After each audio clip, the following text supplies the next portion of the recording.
Along those same topics, take a listen to Jeremy Fowler from ESPN. This is from Get Up.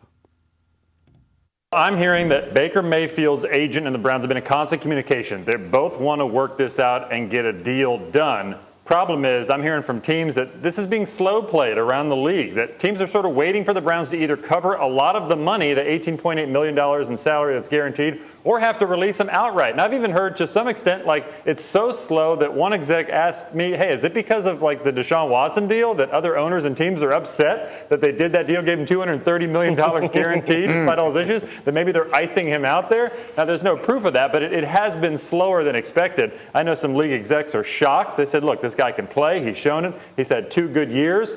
And I talked to one GM who said, hey, just hold on to him. Wait till somebody gets hurt or there's an injury or something after the draft and a team's more desperate. Something that we just talked about, Mary Kate. Do you think there's that level of animosity towards the Browns over the Deshaun Watson contract? You mentioned you were at the league meetings, the owners' meetings, or is it just strictly we're going to see if we can get a deal on Baker Mayfield? Yeah, I don't know that anybody right now would be standing on those kinds of principles. I mean, really, if you see a good deal out there, if you see a quarterback that you want, you will acquire him. You're not going to let your resentments of how the Browns are doing business get in the way of that. I don't think.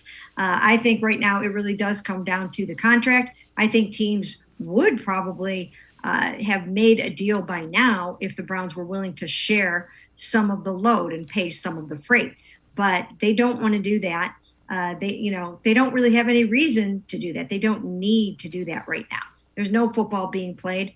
The only incentive for doing something like that would be just to get him off the books and to get him out of here and to close the chapter on the Baker Mayfield era so that you don't have the distraction, so that you just don't have, that hanging over your head when you're trying to move on to Deshaun Watson, who brings his own set of circumstances with him. So it would just be kind of clearing that out and moving forward.